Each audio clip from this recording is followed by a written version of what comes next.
Welcome, everyone. Good morning, good afternoon, good evening, depending where you're tuning in from. For those in the US, hope you're having a good holiday. Let's see here. So today is just a Q&A. So I can just quickly, just right on cue, Indigo.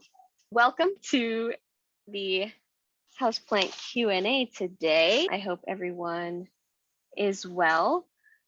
This is part of the Urban Garden Learning Series where we talk about several different topics. But for this Monday class, we will be discussing houseplants, right? It's actually going to be broken down into these different kind of alternating topics so that it's very well-rounded and we can tackle a bunch of different aspects of plant care. So while we will continue to have formal classes like we did last week, we can also have Q&As like today where you can either put your questions in the chat or you can raise your hand and we can just discuss it right here.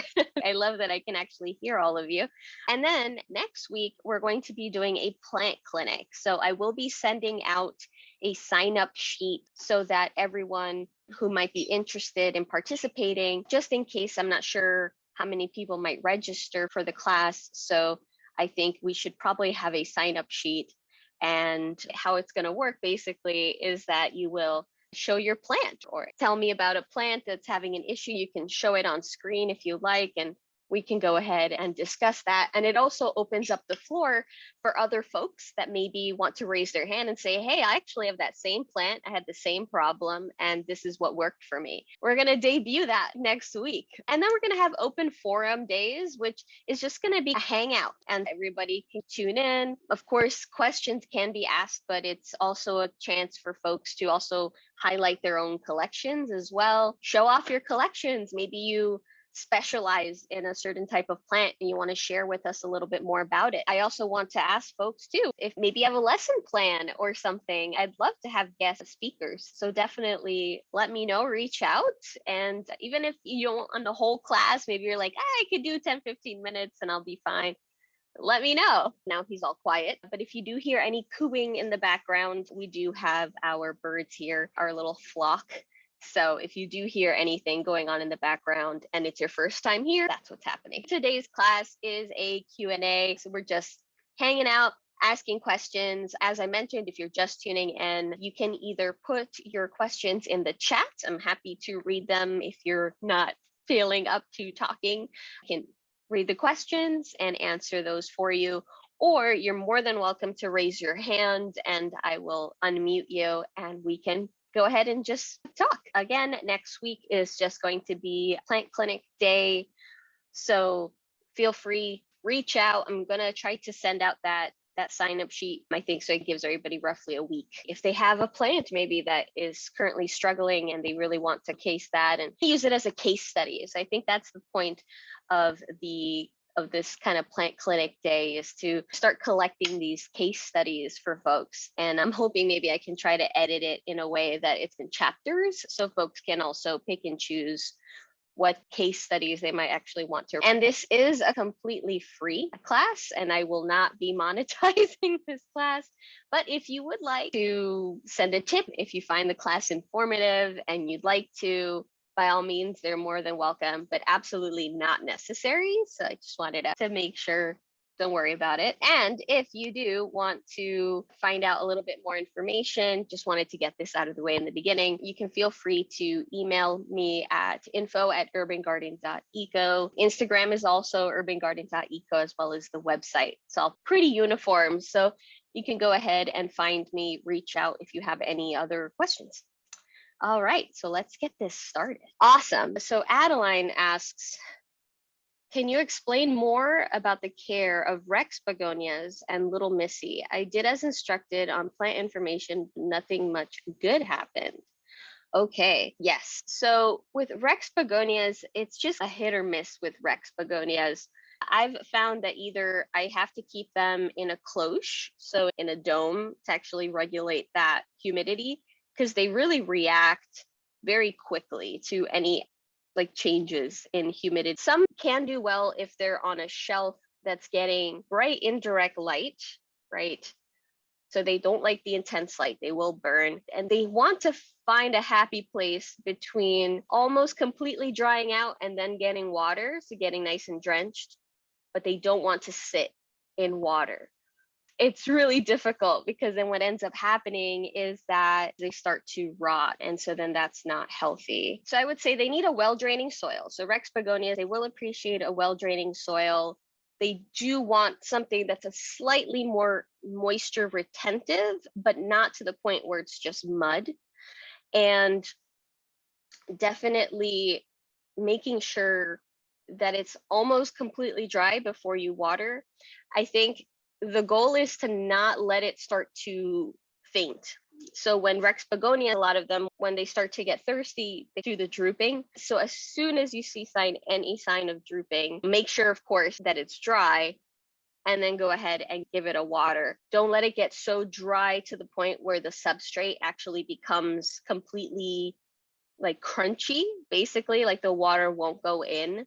And so then what that ends up happening is it ends up just dehydrating your begonia's roots because the water can't actually get inside, and then it actually kills the roots, and then that even starts root rot. It's very tricky with Rex begonia. I'm not sure what the care information, so do you mean the information on the tab? This probably says something like keep in bright light, water once a week or something like that. And they appreciate Rex begonias, from at least my experience, they don't really like intense heat. When it gets super, super hot, I have to move any out of like where they're feeling like the 90 degrees out. They actually start to do pretty poorly. And then they don't like it when it gets too cold. So I find between 70s and 80s seems to be a really nice temperature for Rex begonias, but I think they just do better in terrarium. If you're able to get a terrarium or a small greenhouse, you might actually see that they actually start to do a lot better. Also, if the little tag says to mist them, don't mist them. Don't mist your Rex begonia. Let's see. My Monstera adansonii seems prone to spider mites. How often should I be treating it with a combination of rubbing alcohol mix and a pest spray? Okay, great question. So a few things with this is I wouldn't combine a pest spray plus alcohol. I think you have to choose which one to go with, because the alcohol might actually make the pest spray, depending on what you're using, it can actually mix with those chemicals and potentially burn your plant. You don't want to use both of them. I would say to use either or. Now, with spider mites, a couple things. They like very much, there's different types of spider mites, of course. Now, red spider mites are the ones that love humid tropical environments. They're the red spider mites. But the more common spider mites that we get, which are the white spider mites, those actually like drier conditions. They don't really like humidity too much. They like stagnant air. So they like when your windows are closed most of the time, especially during the winter or even in the summer, if folks have their air conditioning on, basically making that air circulation drop. So that seems to be their very happy environment. If you're able to switch that up, increase the air circulation, increase the humidity, that tends to help at least a little bit in terms of making the environment a little less hospitable to them. Now, in terms of actual treatment, though, I would definitely recommend the minimum. The minimum is every week. You're going to wipe down those leaves. You can turn the pot. Let me see if I can grab something just to show. Here we go. So this is an orchid. So you basically are going to tip it and really clean those leaves, run them under the faucet. So you're making sure you're really cleaning them, especially, it's hard with an orchid here, but at that base where the leaf hits the stem, especially there, because they like to collect on the undersides of the leaves. So you're going to make sure that you completely really clean that at least once a week for 6 weeks. And this is with treating it for at least 6 weeks with your spray of choice. So if you're choosing a pest spray, I would definitely, for spider mites, make sure that the spray is a systemic.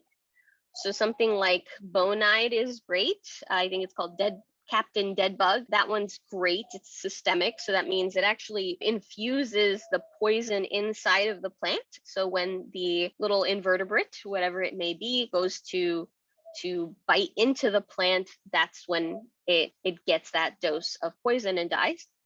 I recommend a systemic, but make sure it's a systemic that's also a miticide.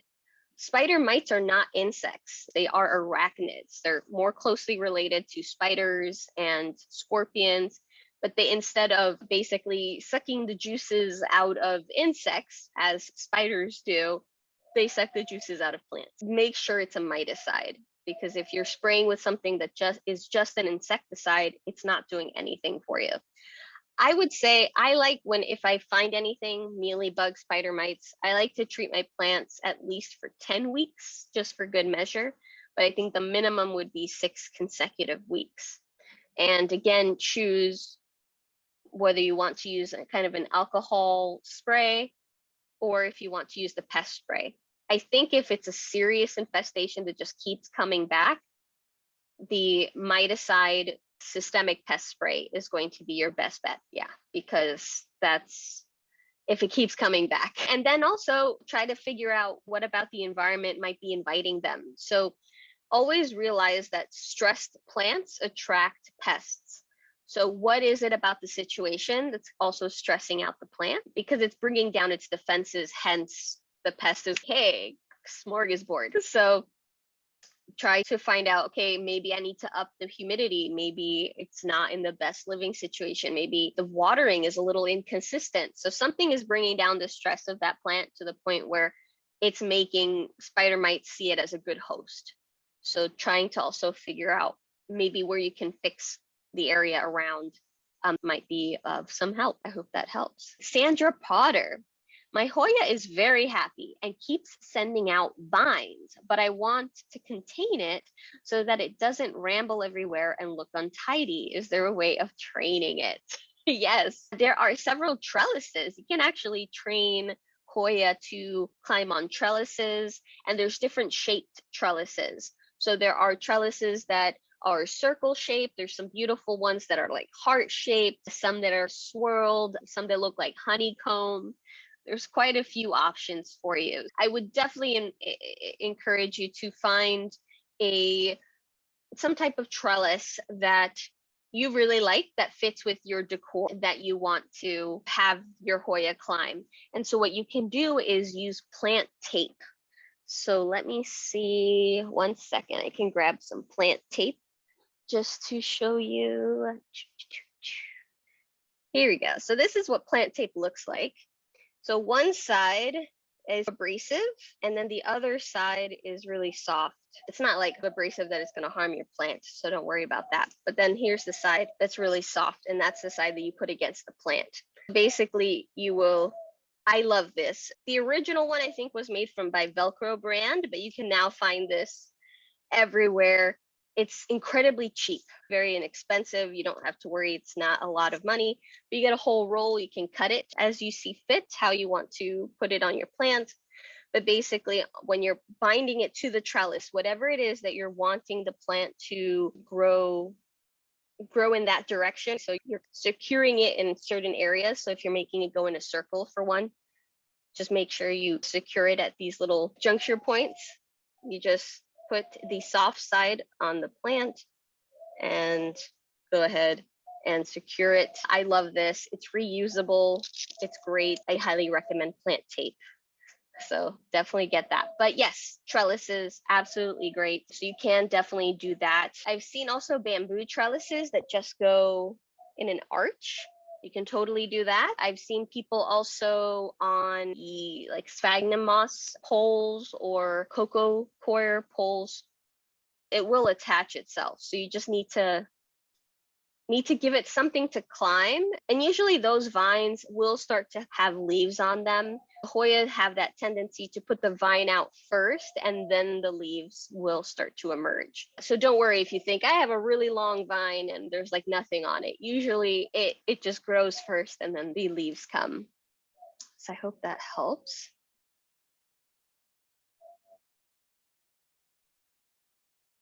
And let's see here. Oh, you're welcome, Sandra. All right. Oh, yes. Yes, Neelam. Yes, definitely. Feel free to put your question in the chat. Let's see here, or you can unmute yourself. Hi, Jocelyn, do Hi. you mind if I say it?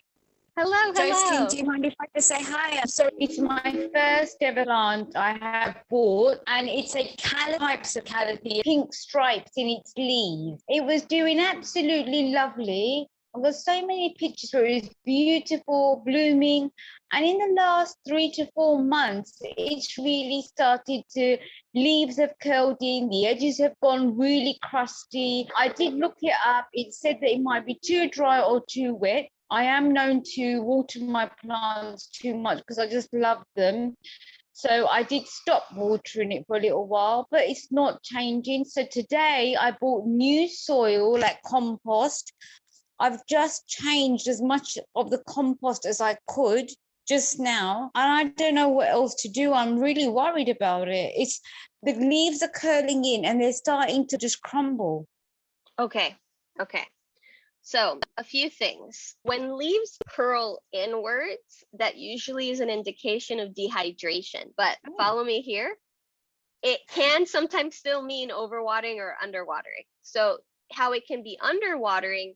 So, what happens is that when plants, especially like things like Scindapsus, Calatheas, what happens is that when they are losing that moisture, because they will release moisture. So, plants respire, they will let go of moisture as well. They transpire, sorry, in the evenings. So in an effort to save some of that moisture to keep it within that leaf, it will start to basically curl, sometimes forward, sometimes backwards, but it's an effort to hold in that moisture.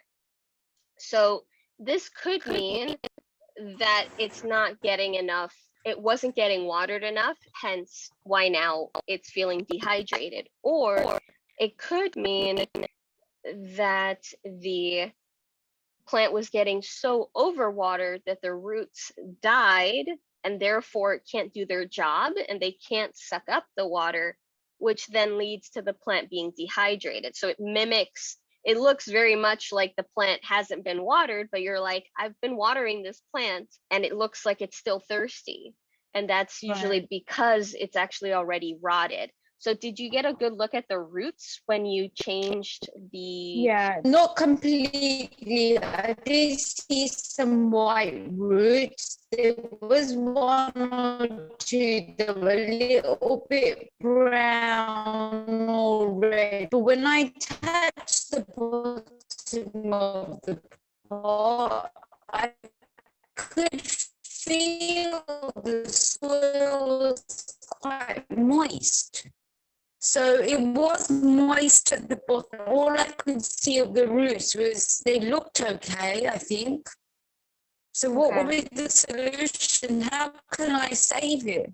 Yeah. So the issue with having the soil already being moist and then adding the compost to it, that becomes problematic because compost will actually retain more water.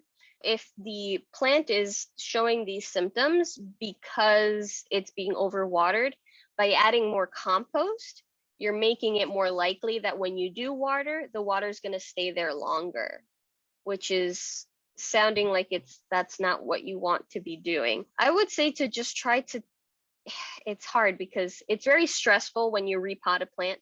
So I don't necessarily want to advise to kind of uproot the plant again. That's what I was trying to do now. That's what I was trying to do now. But it was just, it was too embedded in the pot that I couldn't even, and I didn't want to break the roots, embedded quite well. So I didn't take it out of the pot, but I took out as much of the moist soil and then tried to put like dry soil and some kind of peat. Okay, geez, yeah. So I would recommend more so, yeah, so when the plant is really stressed, it's the last kind of effort would be to try to repot it, because repotting it can cause transfer shock. It can cause the plant to go into shock. And this could either completely annihilate the plant, or it could be a slow recovery. It's a very 50-50, really. It can go either way. So I wouldn't, if it's possible to remove some of that mix without harming the roots further, and adding more so a mix of like perlite and maybe coco coir, something like that.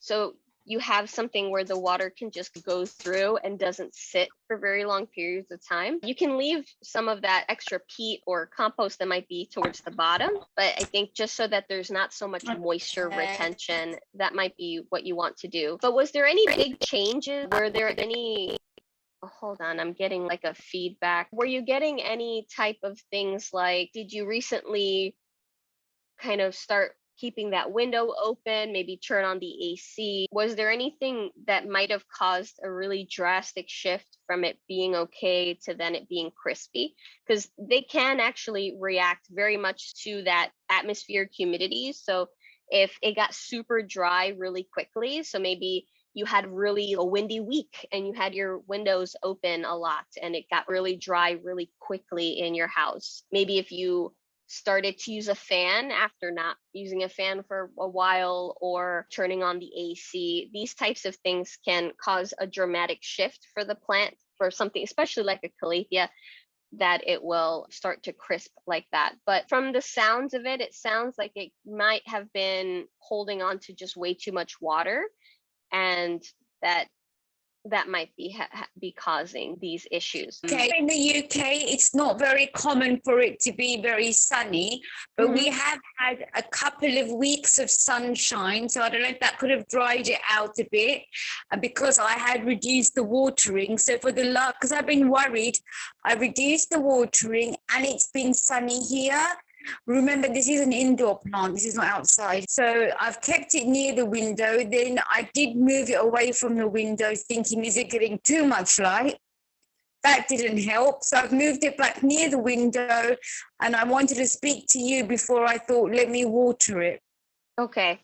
So yes, if you have been getting, like, out of the blue, you've been getting a lot more sunshine. Yes. So with more sun means more water usage. So if you actually went and decreased the amount of water that you were giving the plants, but then upped the amount of light, then it could be that it was getting dehydrated too quickly, and then the roots were becoming desiccated, so they were getting dehydrated, and then it still ends up being the same. It leads to that same thread of a root rot. Water it, Josephine, or should I leave it alone? So you were saying that it was still moist on the bottom. I would say to, and then you just transplanted it. Give it a little bit of water, because I've just changed the kind of. Yeah, a very small amount. So just make sure it's not a lot, a little bit, because the roots are going to be in shock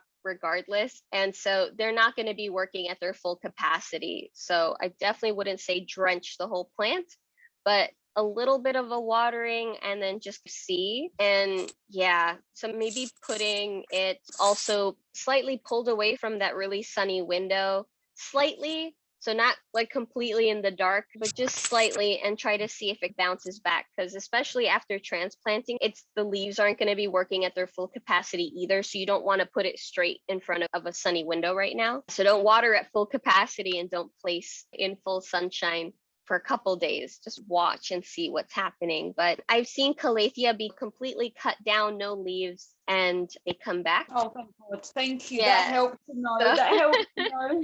Yes, I've seen calathea be completely cut. I have a white fusion that I received, and it was in really bad shape. It's right now in my cabinet, and I literally had to cut everything but 2 leaves on it, and it's in the cabinet, and it's starting to put in the new leaves, so they're coming up like tubes. So they can come back. So just wait and see. But yeah, it might have been that shift of that light, and then the inconsistent watering. I think it was just kind of, it was it was kind of all over the place, and that kind of stressed the plant out a little bit. Yeah, that makes me feel better. So I will give it time, and I'm going to give it lots of love. Perfect. Yes. And give me an update. Definitely send me an update. If it starts to have a rapid decline or something like that, just reach out, and we'll see what the next steps are. That's really good. Thank you. You're very welcome. All right. So let's see here. Brenda, I have several peperomia plants that are cascading out of their pots like teardrop. Where should I prune the stems to keep it full looking, especially on top, and reasonably cascading, not to the floor? Yeah, I feel you. I have this peperomia, for instance, that has just been growing and it keeps growing. And it was wrapping around, it was getting onto the grow lights, and so I just had to pull it off. But yeah, some peperomias, they can definitely start to get a little crazy. Now, if you're trying to do a fuller pot, that would entail cutting them and basically replanting them up into the top portion of the pot. So you can do that. Just make sure it's before the node. So you see here where these leaves are coming out. I don't know if I can pull it. I'm trying not to disrupt. Ooh, there we go. So for instance, with this peperomia, so this point here that you see where the leaves are coming out, that is called a node. And so this is called an internodal space. This is the internode. So you want to make sure, let's say you're going to prune, cut back to the last node that you want. So let's say we want to get rid of this section, right? I want to cut back here. So I'll cut right before that node. I'm sorry, at that node, so that these two leaves stay and I have this little kind of sprig here. You can take that, you can pluck it in. They also can be propagated in water. I've had luck propagating a lot of peperomia like that in leca as well. So at perlite as well. So you can do that. And once they're rooted, then you can transplant them into your pot. And that gives you that look of a full kind of plant. But you can just pop them. Sometimes they might not be successful, but you can definitely do that. In terms of, so that's where you should be cutting. That's where your cut should be. And to keep it looking reasonable. So then, yes, you can just make that decision where exactly, how long do I want this? Is it starting to look a little too crazy? So just make sure that you're cutting right up to that point. So you pick that point. How short do you want it? You want it that short. So you cut right up to that node. So that one, you also have a little bit of stem to work with when you're propagating, but also you're not leaving a big chunk of stem, because if you do, what happens is that this actually starts to rot. So it might start to desiccate, which means it just dries out. That's fine. But there's also that possibility that it actually starts to rot. And if it starts to rot, that rot can go into that node. So while it's decaying, and destroy that node, and then you lose that whole section. And now you end up having to cut back higher. And you're like, I didn't want it that short. I hope that helps. But yes, back to that internodal space that you kind of want to keep if you want to make them more uniform. And then in terms of how you actually get them to root, it's completely up to you. The easiest way would be just to pluck them in, as I said, into that pot, or you can propagate them in a different way. And then once they are getting roots, you can re-add them. That's another option. Mary Jo, why am I the only person killing a snake plant? I water it every 2 weeks, but I keep getting a leaf that shrivels up and dies about every 4 to 5 weeks. It's still in the plastic pot I bought it in. Should I repot it? Good question. So I think you might be watering it too often. So with snake plant, I water mine every 3 to 4 weeks. So 2 weeks might be a little too often for them, especially if you're keeping them indoors. If they're outdoors, that's different because they're drying out much faster. The amount of sunlight and the air circulation is much higher. So they tend to actually get dehydrated faster and need more watering. But if it is indoors, 2 weeks is definitely a little too frequent. So I would say, and especially if you keep getting leaf loss, that sounds rot to me, because even if it was dehydrated, you actually would see the wrinkling in the leaf first before it would get to that point where it would get severely dry enough where the leaf would just crisp up, and it just completely crisps up. If it starts to rot though, It can get squishy, it's soft to the touch, it flops over. That tends to be a sign of overwatering. That could be very likely. I would say to actually space out your watering a little more. So that might help. Brenda had a follow-up and says, how much of the plant can you prune at one time? 1/3 of the plant or less? That's a great question. Yes, I would recommend try not to go past that. Yeah, 1/3 tends to be this like 20, like between 25 and 30% of the plant at once. Of course, if the plant is like dying and has a bunch of broken, dead branches and things like that, that might call for a bigger prune because you're trying to just cut back all of that dead matter. But yes, if it's a healthy plant, you don't want to go too scissor happy at the first prune. Yes, you can definitely, about 1/3 is a safe estimate. That's a great question. I work a lot with trees. I have a license to prune the city trees, for instance. And that's the usual rule of thumb is about 30% at the most at one pruning session. So let's see here. Oh, and Adeline has a follow-up about the begonia. It said to place in a longer, shallower type of pot. It did say to not let the leaves get wet. Water when the top 1 to 2 inches are dry, inside bright filtered, or outside in the shade. Just saying because others are dealing with this. For me, I will work with normal begonias that may take a more sunlight as they are very beautiful.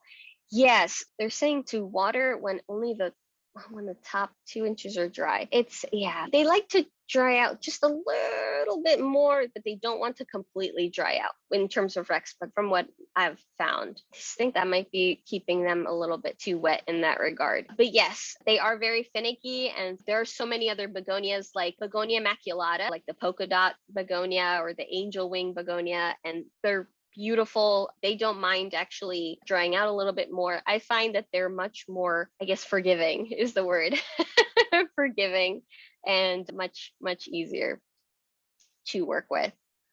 Diane, my hibiscus is outside for the summer. Some leaves are starting to yellow. Am I overwatering it since it's been quite hot in southern New Hampshire every day? A good question. If the hibiscus is out, if it's been pretty hot, the leaves, it could be that they might be getting bleached, which means it's getting a little bit too much sun, so it's losing a little bit too much moisture, and so the plant can sometimes start to drop leaves in an effort to lessen the amount of photosynthesis that it's doing and also the amount of moisture that it needs to function. So that could be it. I would definitely just consider maybe moving it somewhere where it might get a little bit of protection, maybe under a tree or a shrub, just to diffuse the light a little bit and see if it continues. Definitely look at the leaves, the yellow leaves, make sure that transfer is a very stressful type of transition for the plant. Make sure it's also not becoming a new home, right, for a potential pest as well that's taking advantage of that extra stress. So just make sure that it's not, just check the leaves, see that you don't see anything weird on there. My guess is just that, especially if it's been pretty warm, the sun has been pretty intense, it could be getting bleached. So it just could be getting a little bit more, just a little too much sun. In terms of am I overwatering it with hibiscus, from what I found, especially if it's outside, it's going to be drying much faster. So it might be getting completely dry after just a couple of days. As long as it's not wet, like really wet when you're watering it, it should be fine. So a lot of hibiscus plants, they tend to grow in areas that actually retain a little bit more water. They're in the marshmallow family. So marshmallow, I should say. And yes, so they tend to grow pretty close to bodies of water like streams or riverbanks. And so they can take a little bit of moisture. So they can. Excellent. Yeah. Thank Oh, you. yes. Oh, you're It's welcome. in a pot, so I am able to move it. Thank you so Oh, very, very perfect. much. Okay, Thank you. wonderful. You're welcome. I love that I can hear you guys. All right.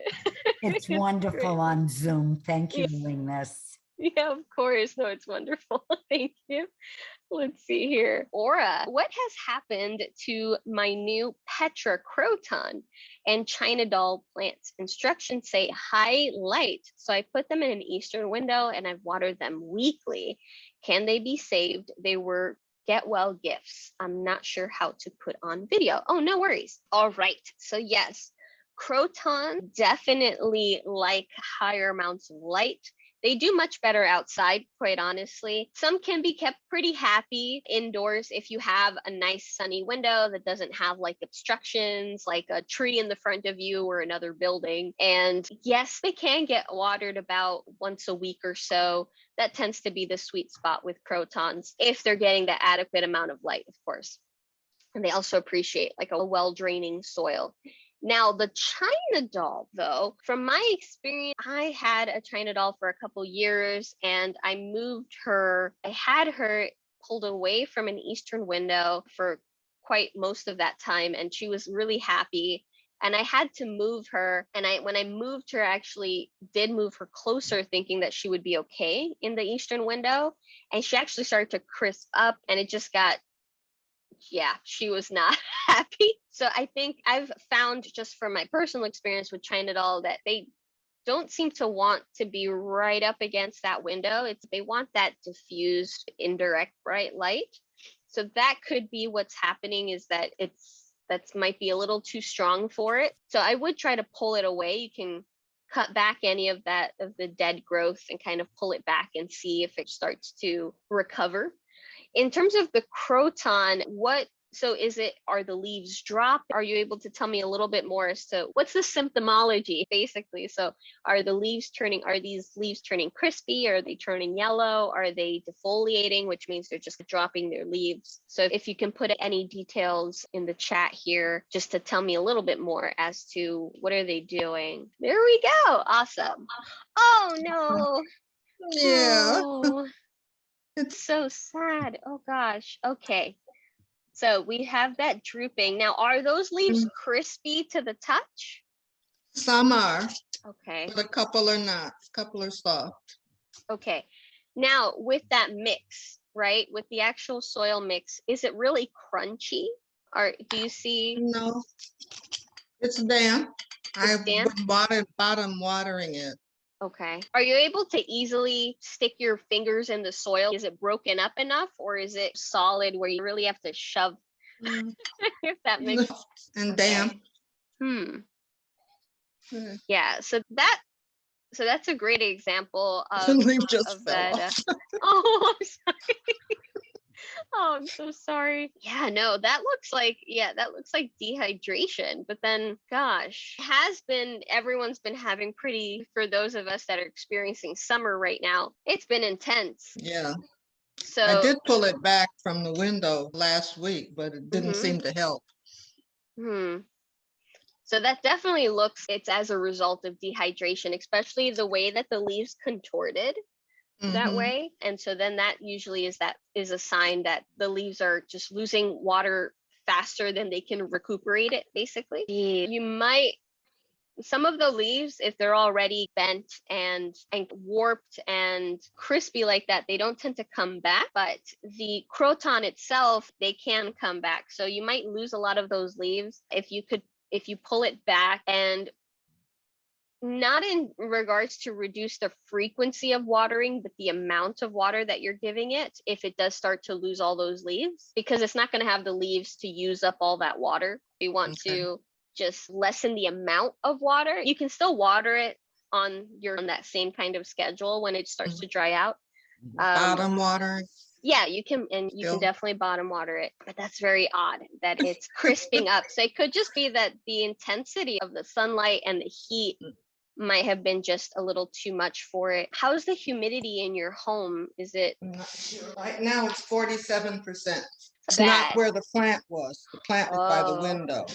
Okay. This is by another window. Okay.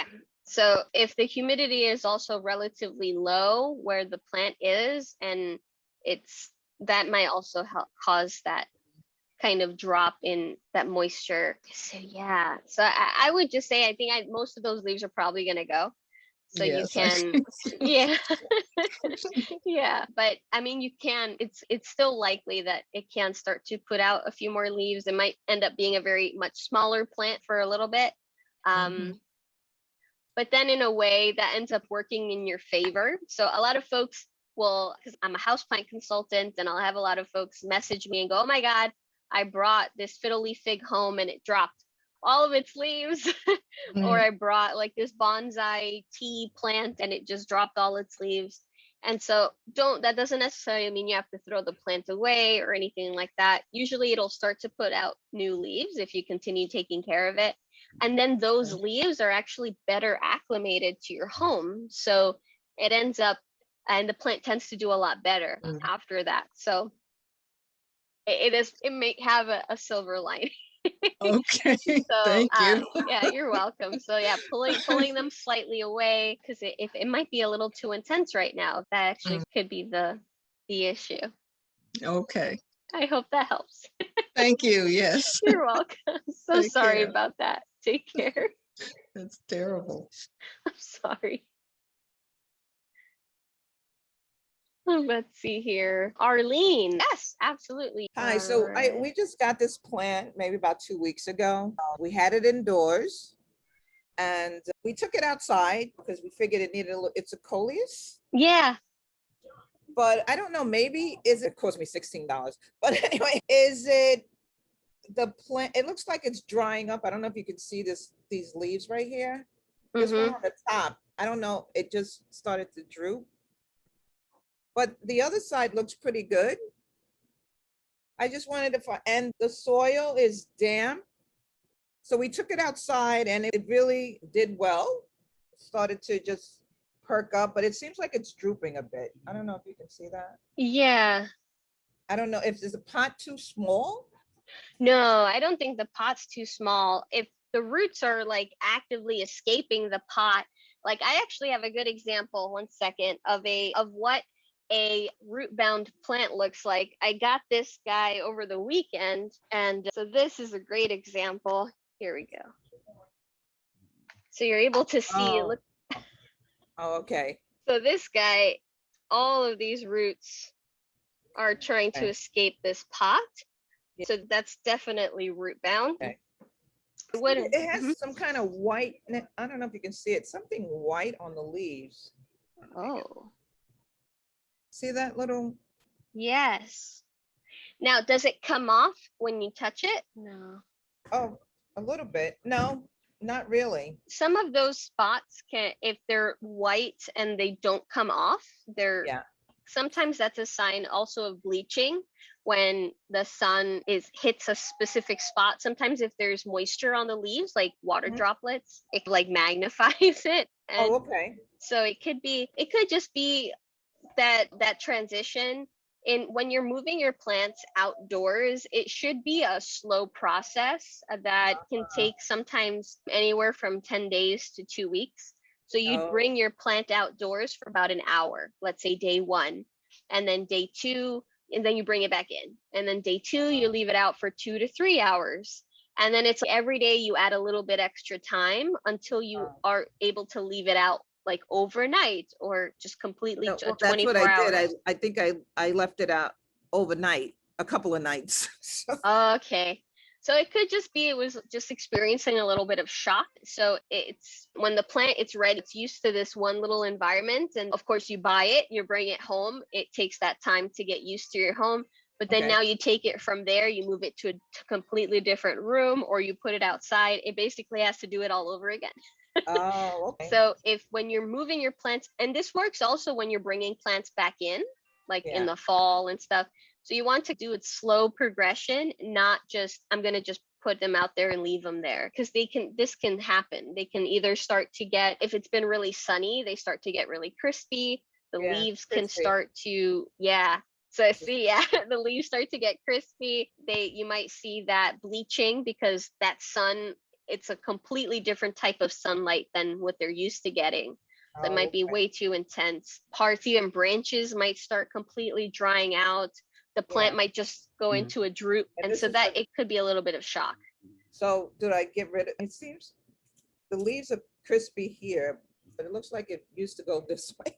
But then Yes. it's, oh, Yes, it can potentially recover, not the crispy leaves, of course. Those crispy leaves are gone. So if you do see that the leaf is crispy and even like the stem is also dehydrated, you can just clip that back. So you can prune back anything that is like gone, is definitely gone.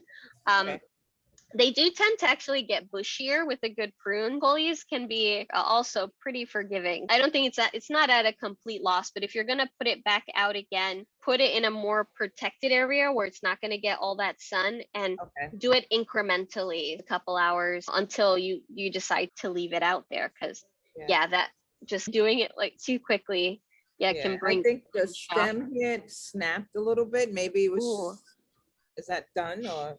Yeah, if it's snapped, then it's done. Connected You by can, a thread, but it is snapped. then you can cut that. But what you can actually do is, that's not a total loss. If the stem is still alive, you can actually remove those dead leaves and you can put it into water. Coleus actually propagates really easily in water. Oh, okay. All right. Thank you so much. I really You're appreciate very that with your show. It should be a show on TV. Thank you. All right. Then. Maybe one day. You're welcome. Okay. Thanks. You're welcome. Bye. Let's see here. And all right, Brenda, I just saved the plant from the grocery store without knowing much about it. It's called a never plant. Okay, that's it starts with an L is the specific epithet, like Luthericana, something like that, but it's definitely a tin. And by reading about it, I see many sources suggesting to put a pebble tray under it to water. To actually work, how big of the tray should be used and how much water should be in the tray. I use river rocks and I want to use to make sure I keep the bottom out of the water. Okay, so usually when a pebble tray is used, it's not a method of necessarily watering the plant, but rather of adding humidity. So basically you put those river rocks, you put the pot on top, and then you fill up the water, but you create a moat. So the middle is the castle basically, and you create a moat around it. So create a little hill that your pot will sit on. And then you fill the edges with water so that the bottom of the pot is actually not touching the water. And so what this helps is it starts to evaporate basically. And this just gives your plant a little bit of passive humidity. Now you have to stay on top of it because that can dry relatively quickly, especially in the summer. That might be gone by the end of the day. So some people say it's not that effective because it's not going to give my plant humidity for days. It's like it evaporates and then it's done. So you do have to stay on top of it, but it can help a little bit. In terms of actually watering the plant though, then you're gonna want to actually have some type of container to water it. Yeah, like a plastic container. I get basically like the Glad, I think it's Gladware or something. It's like Tupperware, but I get a bunch of them and then I actually will set the plant in and then water the plant that way, just fill it up. So I set up a bunch on my table and I put the plants like that. So that might be better because so you have like a kind of a container specifically for watering, because when you bottom water the plant, it's only going to take up as much water as it can. And sometimes it leaves some extra water. So you want to be able to get rid of that. So if you create some type of thing or maybe you have it like in a saucer, it's really going to be really difficult for you to dump that excess water. It's just better to do that whole thing in a different container and then set it back on your pebble tray. So you can totally do that. And in terms of it to actually work for a 5-inch pot, you can use it just like you can create this on a regular saucer. Some folks might get like a glass plate that is like slightly curved that has a little bit of depth to it. But again, you want to make sure you create like a little mountain to place the pot on top of so that you don't let it touch that water that you're just trying to use for the purpose of adding some humidity. But if it's for actual watering, I think you should use a different container, because especially if you have rocks in, that's going to be a nightmare. If you have excess water and you're like, well, my plant's wet, I don't need all this extra water, it's going to be heavy or messy. So it's better to have something separate to water it. I hope that makes sense. Rachel, I need a little advice regarding my aloe vera plant. He's too tall and wide, but I'm not sure if replanting him will help as he's so tall he can't hold himself up. Should I cut it? Oh no, yeah. I can show you on the camera if it helps. Absolutely. I have a suspicion that it's a climbing aloe at this point because climbing aloes stack up on top of themselves basically and Yes. get super tall and then they Yeah. Okay, great. So even without even seeing it for a second, I was like, I think we might be talking about a climbing aloe. I So- think I've never heard of a climbing aloe, but I have been saying to myself, where are you trying to go? You're trying to go somewhere. Where are you going? Oh, hang on a second. I just took him out of he's in a very heavy pot, right? So that gives him some stability. But you see, he's a tiny little pot, but he's been happy. So I didn't want to repot him. And then he just keeps falling all over the place. It's huge. And when there's any kind of friction, he gets these brown bits and then those bits break off eventually. And for the first time ever, he's got a little baby. Oh, that's so great. He's got a little baby growing. So the baby's now getting a little bit crushed as well.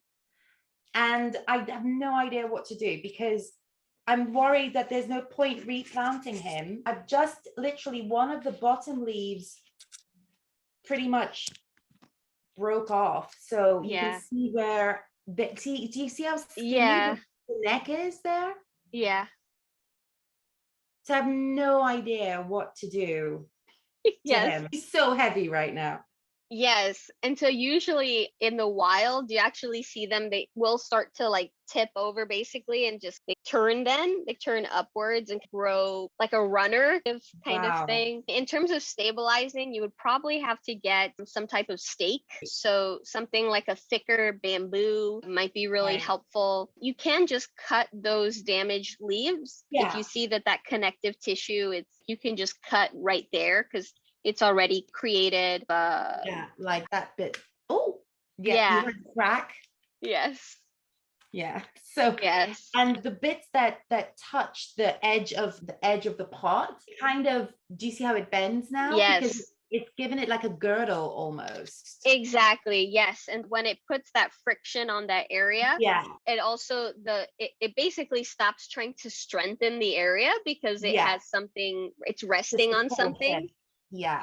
And it supports it. So then once you remove that support, exactly. So I just need to basically, so all the ones that have been bent by the edge of the pot, by the rim of the pot, do I cut those? Because there's a lot of them now. Yeah, if you still see that the leaf is just slightly bent, but it's still healthy, you can leave it. Oh no! Sorry. I've never manhandled him so much, and I've literally just ripped. This one is just ripped. I've never ripped one before. I like the gel, actually. Yes, definitely. Once you do cut it, don't waste it. You can actually put them in the fridge for a little while, and you can also squeeze the gel out into ice cube trays and put that and freeze it in the freezer. It's great for like sunburn and things like that. So definitely take advantage when you do cut it. But I don't think I should cut the tipping over bit. Just some kind of support. Exactly. So you can totally do that. Okay. And if you can find maybe at a local garden store some type of like stakes, I would assume probably you're going to need at least 2 so that you can create a little cage. Like just have 2 and just to secure it just so that it stays rather upright. Yeah, because it's going to be buckling under its own weight, basically. It really is. And will it continue to keep growing and growing like tall? Yes. Or is it an idea to cut the top off and start a new plant? I don't know if it can propagate that way. And I believe it does start to give you that when it's growing, sometimes some of that growth will have a little space and it has its own little stem with tree aloes. And so from what I've been told, as long as it has that little bit of stem, you can cut and then that can be propagated. Okay. But I think if you're just seeing the flesh, it might not be ready yet. But yeah, that's how they grow. They just kind of I had go no out. idea. I had no idea. And the baby, do I just leave the little baby one in there, or can that one Yeah. be transplanted? I would wait till it's a little bit larger, Right. but you can totally absolutely do that and have that there for a while. And honestly, Yeah. you can wait till you can't see any soil anymore because it's full of babies. And then that's your sign to repot. Exactly, because people have been saying to me to repot him, and I've just been like, I don't think I should. No, they like to Because be it's a somewhat, yeah, it's a tiny pot for the size of what it is. yeah. But They tend to like that. And if you give Yeah. them a bigger pot, let's say you try to give it a really wide pot, then that's just too much substrate and that holds Yeah. too much soil. And what Yeah. ends up happening is you end up getting a rotten aloe. So Yeah. they can stay in those pots for years and Yeah. just keep putting out babies, and they're perfectly fine. So Awesome. don't worry about that. But yeah, tree aloes, definitely look up photos of tree aloes after this, because it's crazy. I am definitely going to do that. I didn't even know that was a thing. Okay, thank you so much. You're very welcome. And I agree with the previous lady. We need to have a Jocelyn show. That would be awesome. I'd love to do something like that. Okay. All right. Thanks so much. Of course, happy to help. Take care. Bye. Take care.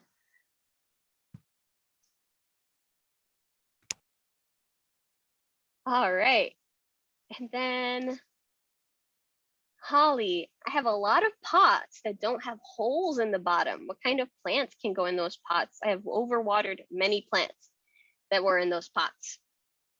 Okay, that's a good question. And let's see, something that wouldn't mind going in those pots and being overwatered. Something that is going to love wet feet, that wants to stay moist for most of the time. Maybe something like a Selaginella. You can try to find, there are certain types of ferns even that might like that. Oh, let's see, maybe I recently got in touch with someone who's going to be giving me some papyrus. And I know that papyrus needs to be in moisture like 24/7, but I'm not sure if that just entails standing water. But something like Selaginella, I would think might like that type of setup, something where there's no water escaping, especially if you're prone to overwatering. Hey, Jocelyn, can you do a show on those kind of plants? Because I don't know what a Selaginella is. Oh yeah. I know, but I have a fern that almost died, and I'm trying to figure out how to fix it. But I'm new at this plant stuff. Yeah, no worries. I actually can hold on, I can share my screen and I can show you. So this is a Selaginella, so just so that you see. What? That is pretty.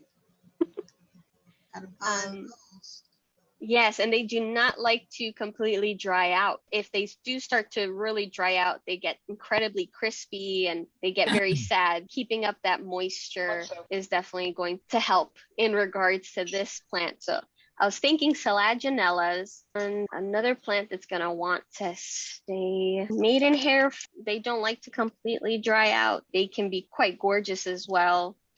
So that might be an option. But yeah, it's very difficult because a lot of plants are going to want that access to drainage. But you can try maybe with one Selaginella, one type of like a maidenhair fern, something like that, and then see and basically see how they start to do, because there's so many different types of Selaginellas as well. So there's different colors. There's like reds, trying to see, there's like lime, there's lime greens. Oh, here we go, just so that you see a couple examples. But you can get them with the red bottoms even.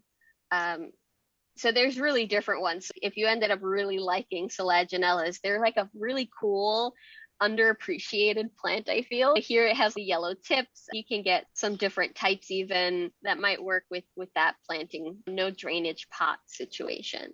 So that might be the way to go in regards to, yeah, to a pot that has no drainage holes. Let's see, Brenda. Thank you, Brenda. That's so nice of you.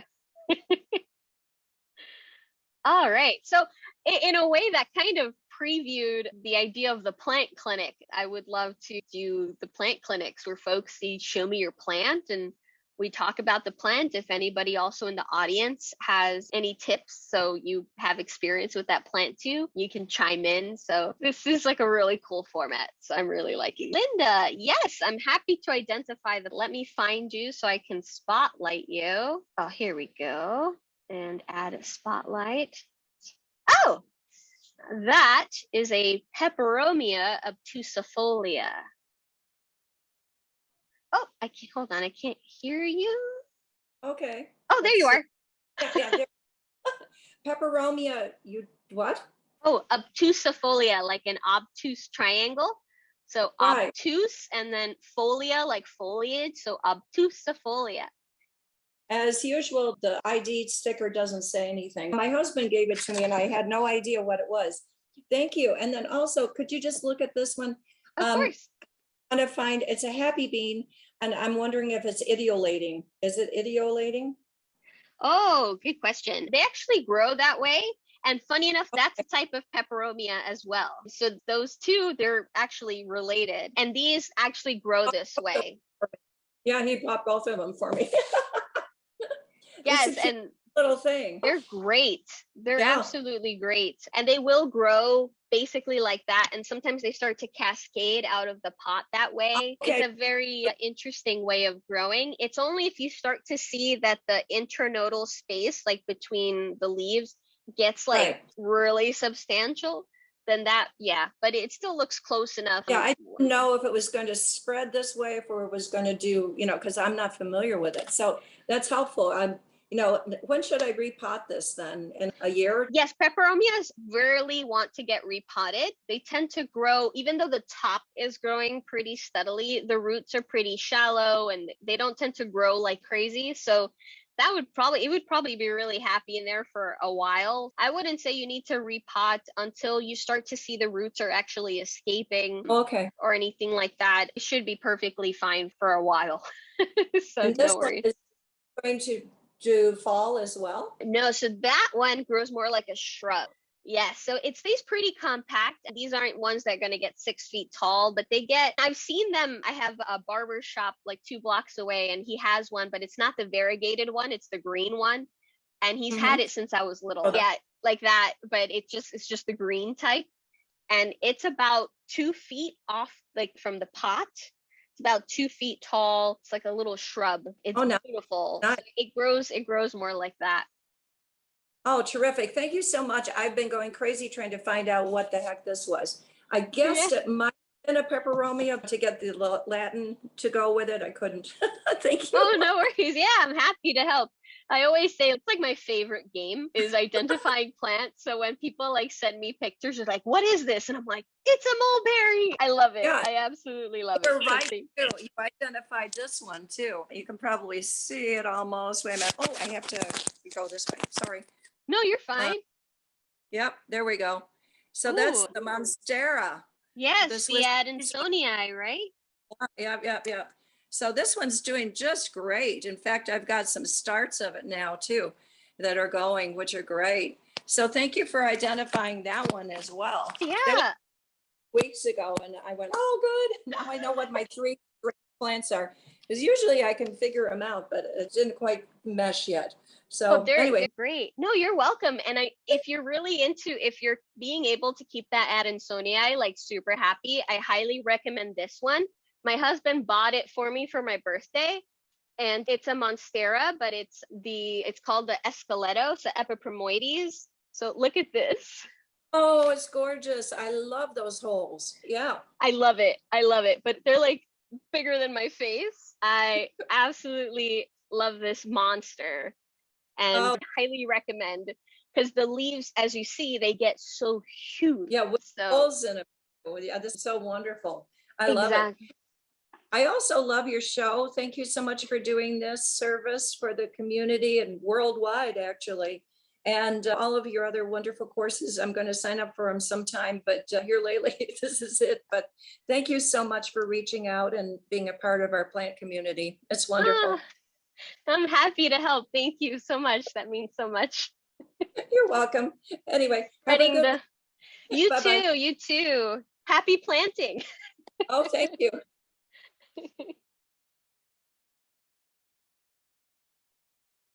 Let's see, Mary Jo. I love this format. It'll be a good fit for alternating with regular classes. Yes, I kind of want to make it big and have it switched up so it doesn't it's just like class. It's like, hey, let's mix it up and do some fun things like that. I hope that you'll all enjoy that as well.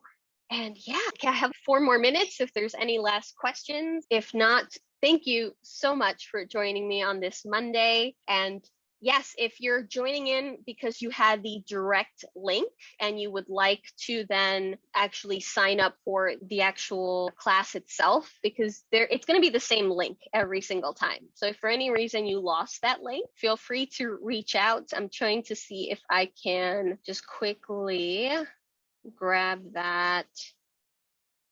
Here we go.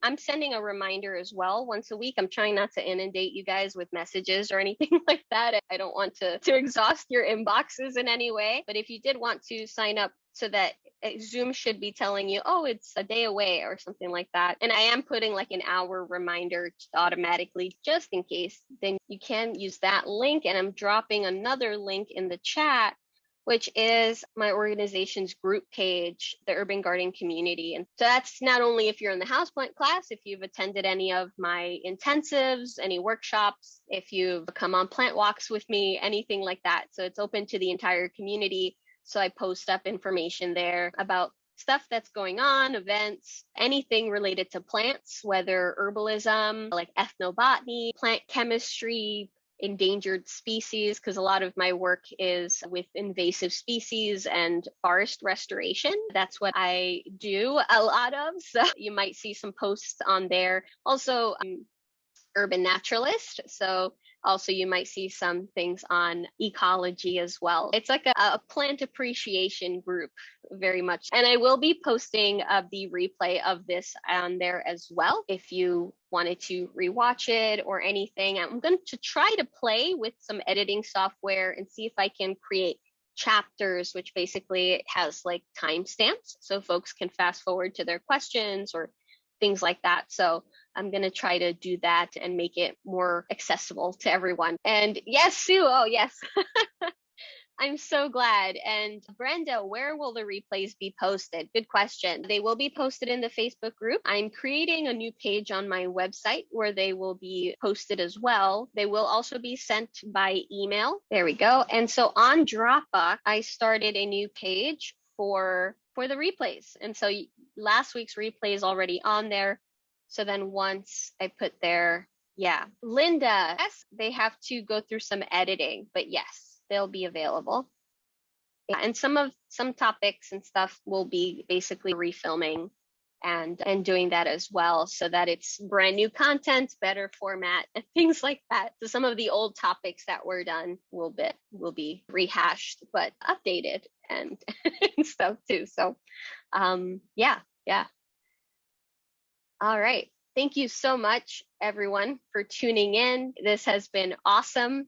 And yeah, and I hope you'll join next week. We'll basically be doing like the plant clinic, which we kind of basically had like a little preview of today. Yeah, where you folks can come bring your plants. You're really stressed out or sad plants and that you maybe, or new plants that you just want to get a little bit of insight on. So we can do that spot and we can talk, and then folks can tune in too if they'd like. Yeah. So I hope you enjoyed it. Thank you so much for tuning in. This was wonderful. I was happy to see so many faces and hear so many voices. It's very much appreciated. Thank you so much. This was really awesome. And yeah, I hope I'll see you next week. Enjoy the rest of your holiday for those celebrating. And have a great week, everyone. Bye.